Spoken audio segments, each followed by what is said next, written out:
जय हिंद दोस्तों, स्वागत है आपका मेरे यूट्यूब चैनल पर। मैं आप सबका प्रभाकर सिंह एक बार फिर से आप सबके बीच उपस्थित हुआ हूं और हम लोग कर रहे हैं विंसर ईयरबुक को और नोट्स के माध्यम से मैं उसको आप सबके साथ डिलीवर कर रहा हूं।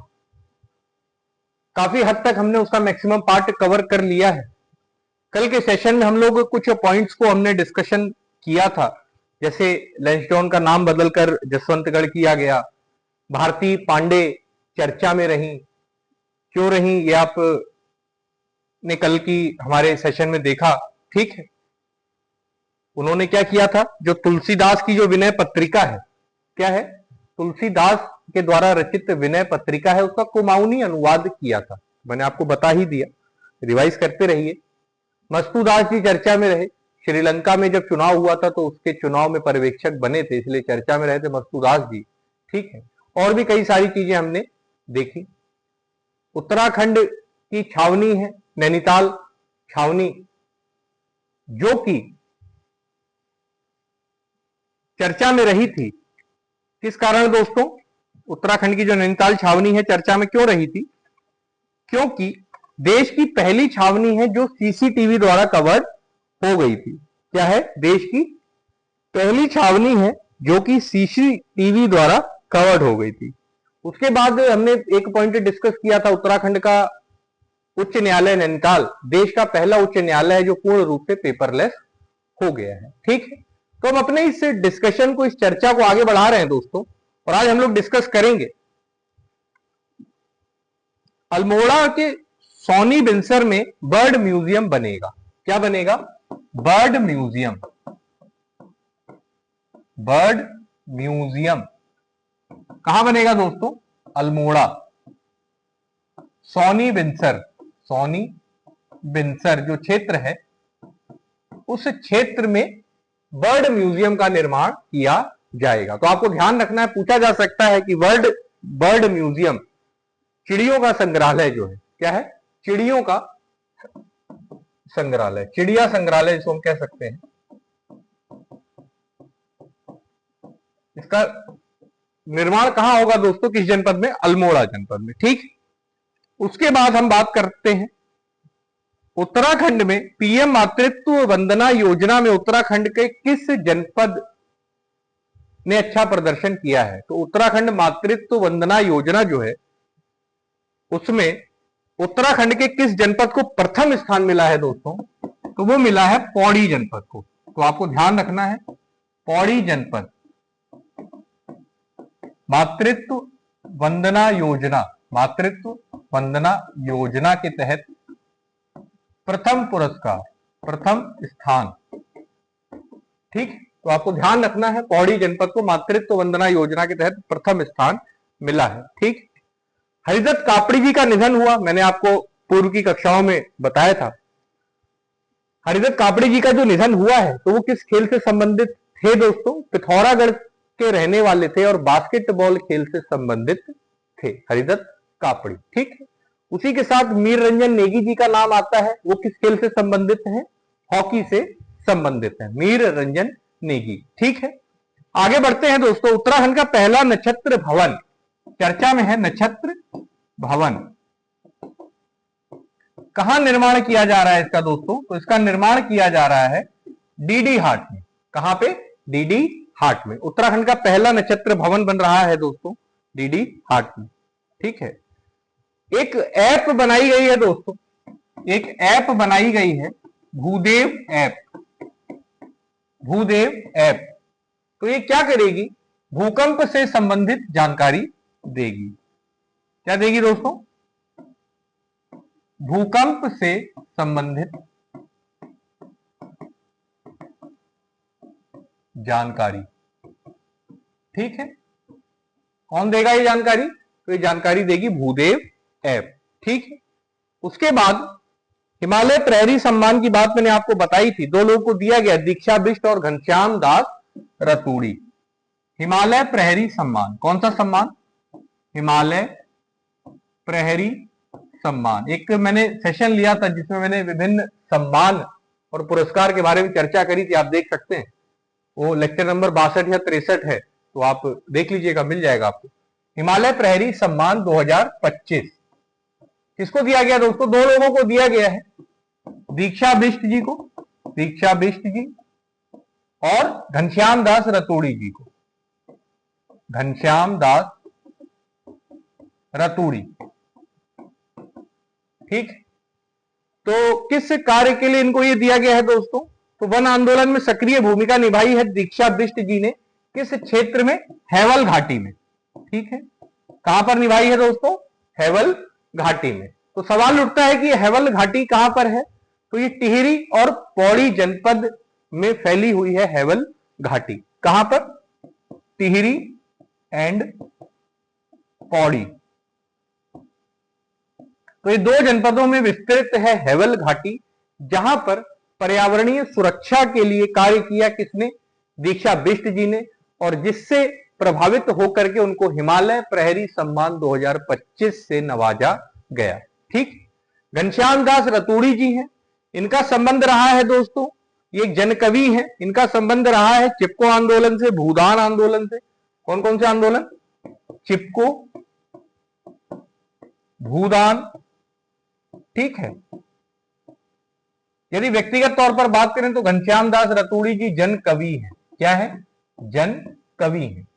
तो अभी अपनी कविताओं के माध्यम से इन्होंने आंदोलन में सक्रिय भूमिका निभाई। जैसे चिपको आंदोलन में एक टैगलाइन थी, क्या है जंगल के उपकार, मिट्टी पानी और बयार, जिंदा रहने के आधार।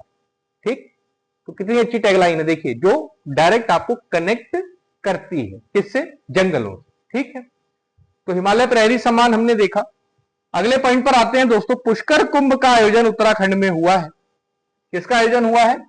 पुष्कर कुंभ, पुष्कर कुंभ। ये आयोजन कहां हुआ है दोस्तों? ये आयोजन हुआ है माड़ा गांव में, जो माड़ा विलेज है वहां पर हुआ है। माड़ा विलेज से संबंधित जानकारी मैंने अभी आपको एक दो क्लास पहले भी दी थी। उत्तराखंड का प्रथम गांव हो गया है माड़ा गांव। पहले इसको अंतिम ग्राम की संज्ञा प्राप्त थी, परंतु अब इसको देश का प्रथम गांव कहा जाता है, पहला गांव कहा जाता है, जो कि चमोली जनपद में स्थित है। ठीक है, चीन के साथ सीमा साझा करती है इसकी बाउंड्री माड़ा गांव की, और आगे से हमारा बॉर्डर लग जाता है चाइना के साथ। ठीक है, तो यहीं पर वशिष्ठ गुफा और गणेश गुफा और व्यास गुफा यहीं पर विद्यमान है माड़ा गांव में। ठीक, स्वर्गारोहिणी ग्लेशियर यहीं पर है, और भीम पुल भी इसी माड़ा गांव में स्थित है। ठीक, किसानों के लिए पारदर्शी डिजिटल भुगतान के लिए एक नई प्रणाली की शुरुआत की गई है। पारदर्शी डिजिटल प्रणाली, पारदर्शी डिजिटल प्रणाली।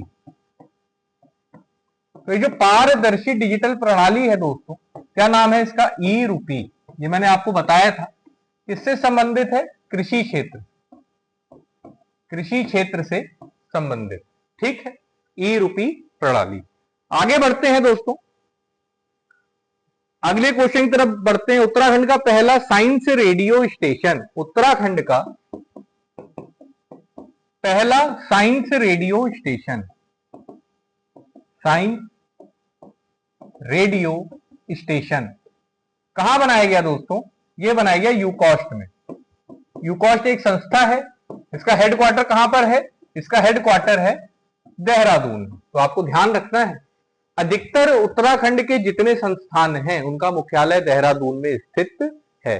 अधिकतर की बात कह रहा हूं, सबकी नहीं कह रहा हूं, तो आप पढ़िएगा आराम से।